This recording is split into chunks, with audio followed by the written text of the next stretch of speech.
America అధ్యక్షుడు ట్రంప్ల మధ్య మాటల యుద్ధం తీవ్ర రూపం దాల్చింది. పశ్చిమాసియా యుద్ధంపై పోప్ చేసిన వ్యాఖ్యలు, వాటిపై ట్రంప్ ఘాటు స్పందనతో వాతావరణం వేడెక్కింది. తీవ్ర విమర్శలు రావడంతో పోప్ లియోపై చేసిన విమర్శలపై క్షమాపణ చెప్పేందుకు ట్రంప్ నిరాకరించారు.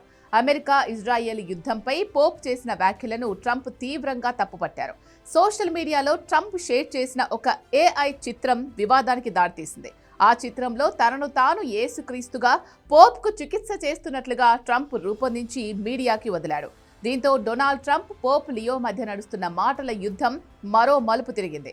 పోప్ను విమర్శించిన కొద్దిసేపటికే ట్రంప్ తనను తాను యేసుక్రీస్తు తరహాలో చిత్రీకరించుకున్న ఒక AI చిత్రాన్ని సోషల్ మీడియాలో పంచుకోవడం అంతర్జాతీయంగా చర్చనీయాంశమైంది. పోప్ లియోతో వివాదం మధ్య ట్రంప్ తాజా పోస్ట్ సంచలనంగా మారింది. ఇరాన్ అమెరికా యుద్ధం ట్రంప్, పోప్ లియో మధ్య చిచ్చు పెట్టింది. జరుగుతున్న వార్ ప్రపంచ మానవాళికి మంచిది కాదని పోప్ తీవ్రంగా ఖండించారు. సర్వశక్తిమంతులమనే భ్రమ ఆజ్యం పోస్తోందని పోప్ ఘాటుగానే విమర్శించారు. పోప్ డైరెక్ట్గా ట్రంప్ పేరు ప్రస్తావించినప్పటికీ ఆయన వ్యాఖ్యలు అమెరికా నాయకత్వాన్ని ఉద్దేశించినట్టే కనిపించాయి. యుద్ధం విషయంలో అమెరికా అనుసరిస్తున్న తీరును పోప్ తీవ్రంగా ఖండించారు. తాను ఎవరికీ భయపడనని, ముఖ్యంగా ట్రంప్ నిర్ణయాలకు తలొగ్గే ప్రసక్తే లేదని స్పష్టం చేశారు. యుద్ధం వల్ల వేలాది మంది అమాయకులు ప్రాణాలు కోల్పోతున్నారని, ఇది అత్యంత విచారకరమని పోప్ ఆవేదన వ్యక్తం చేశారు.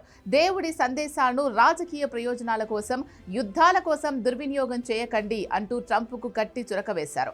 యుద్ధానికి వ్యతిరేకంగా శాంతి కోసం తాను నిరంతరం గళం విప్పుతూనే ఉంటారని అన్నారు. పోప్ వ్యాఖ్యలపై డొనాల్డ్ ట్రంప్ తనదైన శైలిలో స్పందించారు. తన సోషల్ మీడియా వేదిక ట్రూత్ సోషల్ ద్వారా పోప్పై విమర్శల వర్షం కురిపించారు. అమెరికా విదేశాంగ విధానంపై వ్యాఖ్యలు చేసే అధికారం పోప్కు లేదని ఆయన మండిపడ్డారు. అమెరికా ప్రెసిడెంట్ను విమర్శించే పోప్ అవసరం తమకు లేదని ట్రంప్ ఘాటుగా వ్యాఖ్యానించారు. తాను భారీ మెజార్టీతో ప్రజల ద్వారా ఎలక్ట్ అయిన అధ్యక్షుడిని, తన నిర్ణయాల్లో జోక్యం చేసుకోవద్దని హెచ్చరించారు. ఇరాన్ దగ్గర అణ్వాయుధాలు ఉండడం సరైందే అని భావించే పోప్ తనకు అవసరం లేదంటూ మరోసారి ఫైర్ అయ్యారు. ఈ వివాదం నడుస్తున్న టైంలోనే తనను తాను ఒక ఆధ్యాత్మిక రక్షకుడిగా చూపించుకునే ప్రయత్నం చేశారు ట్రంప్. యేసుక్రీస్తుగా కనిపించేలా రూపొందించిన ఒక AI చిత్రాన్ని ట్రూత్ లో పోస్ట్ చేశారు.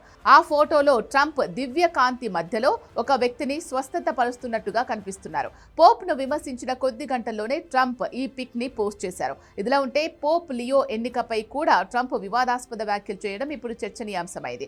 పోప్ పదవి కోసం అనుకున్న అభ్యర్థుల జాబితాలో అసలు లియో పేరే లేదని, ఆయన ఎంపిక ఒక షాకింగ్ సర్ప్రైజ్ అని ట్రంప్ ఎద్దేవా చేశారు. పోప్ పదవి దక్కించుకున్నందుకు ఆయన కృతజ్ఞతతో ఉండాలి తప్ప తనను విమర్శించడం సరికాదని హితో పలికారు. శాంతిని కాపాడాలని పోప్ కోరుతుంటే దేశ భద్రత, విదేశాంగ విధానంలో రాజీ పడబోమని ట్రంప్ అంటున్నారు. ఈ ఇద్దరు అగ్రనేతల మధ్య నడుస్తున్న ఈ కోల్డ్ వార్ అంతర్జాతీయ రాజకీయాల్లో ఎలాంటి మలుపులు తిరుగుతుందో వేచి చూడాలి. మరోవైపు ట్రంప్ తనను తాను దైవంగా అభివర్ణించుకున్న తీరుని ప్రపంచవ్యాప్తంగా ఉన్న క్యాథలిక్కులు ఎలా చూస్తున్నారు అన్నది చర్చనీయాంశంగా మారింది. ముఖ్యంగా అమెరికాలో నవంబర్ మధ్యంతర ఎన్నికల్లో ఓటు వేయనున్న 7 కోట్ల మందికి పైగా క్యాథలిక్కులను ఈ ఫోటో ప్రభావితం చేస్తుందా లేదా అనే ప్రశ్నలు తలెత్తుతున్నాయి.